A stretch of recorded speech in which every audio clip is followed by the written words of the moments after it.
మా Telugu Mojo channel videos చూస్తున్న ప్రతి ఒక్కరికి ఒక చిన్న విజ్ఞప్తి.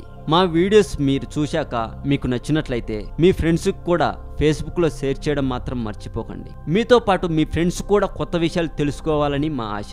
మనుషులంతా సమానమే అన్నందుకే అతన్ని కాల్చి చంపారు. మనిషిగా పుట్టాక మానవత్వం గురించి తెలుసుకోకపోతే ఎలా అన్నందుకే అతన్ని అంతమొందించారు. బానిస బ్రతుకులకు విముక్తి కలిగించినందుకే యమలోకానికి పంపారు. ప్రజలకు అంత చేసినా అతన్ని ఎందుకు చంపారు, ఎవరు చంపారు, అది తెలుసుకోవాలంటే మనం కాస్త వెనక్కి వెళ్ళక తప్పదు. పేరు అబ్రహం లింకన్.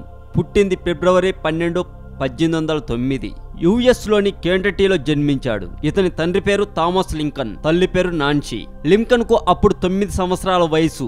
చూస్తుండగానే తన తల్లి నాన్సీ చనిపోయింది. తన తండ్రి రెండవ పెళ్లి చేసుకున్నాడు. తల్లి చనిపోవటం, తన తండ్రి వేరొక పెళ్లి చేసుకోవటం చూసిన లింకన్ తండ్రికి మానసికంగా దూరమయ్యాడు. కానీ తన సవతి తల్లి మాత్రం లింకన్ ని చాలా ప్రేమగా చూసుకునేది. అయితే తనకు ఒక వయసు వచ్చేసరికి తన అక్క షారా 20 సంవత్సరాలకే చనిపోయింది. అంతకు ముందే తన తమ్ముడు థామస్ కూడా మరణించాడు. వాళ్ళంతా తన కళ్ళ ముందే చనిపోవటంతో అది చూసిన లింకన్ లోపల కుమిలిపోయేవాడు. అందరూ అనుకునేది కాన్ఫెడరేట్ స్టేట్స్ వల్లే లింకన్ చనిపోయాడని. కానీ అసలు రహస్యం ఇక్కడే దాగిపోయింది. బూత్ చనిపోయాడని కట్టుకథను క్రియేట్ చేయించింది America secretary of war Edwin అని కొంతమంది వాదన.